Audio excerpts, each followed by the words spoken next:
আমি বাড়ি দিয়ে এসে শুনছি যে এখানে একটা মহিলাকে অ্যাক্সিডেন্ট করেছে, এইটুকুই আমি শুনলাম। শুনে গাড়িটা দাঁড়িয়ে আছে, গাড়িটার জন্য রাস্তাঘাটে প্রবলেম হচ্ছে, এখনো পাবলিকের অসুবিধা হচ্ছে, গাড়িটাকে একটু সাইড করার ব্যবস্থা চাই। এটা থানা থেকে গাড়িটাকে সরিয়ে নেওয়া উচিত। ড্রাইভার খালাসি পালিয়ে গেছে অ্যাক্সিডেন্ট করে, একটা মহিলাকে অ্যাক্সিডেন্ট করেছে, এইটুকু আমি শুনেছি বাড়ি থেকে এসে।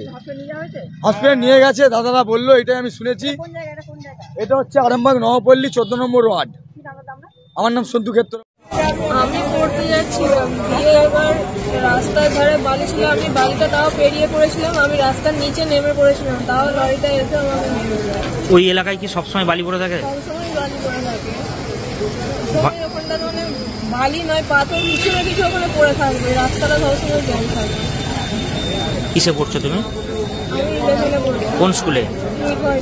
কি নাম তোমার? সঞ্চিতা দাস। পা কেমন আছে? খুব যন্ত্রণা হচ্ছে? যন্ত্রণা হচ্ছে খুব। রাস্তার পাশে ঢেলে রাখা আছে সারি সারি দিয়ে বালি। দীর্ঘদিন ধরে মানুষ বালি ফেলে রেখে ব্যবসা করছেন, রাস্তা সংকীর্ণ হয়ে যাচ্ছে, কারো কোনো হুঁশ নেই, যে কারণে আজকের নাকি এই দুর্ঘটনা। তবে লরি চালক এবং খালাসি দ্রুত লরি ফেলে রেখে চম্পট দেয়। দেখুন বিস্তারিত।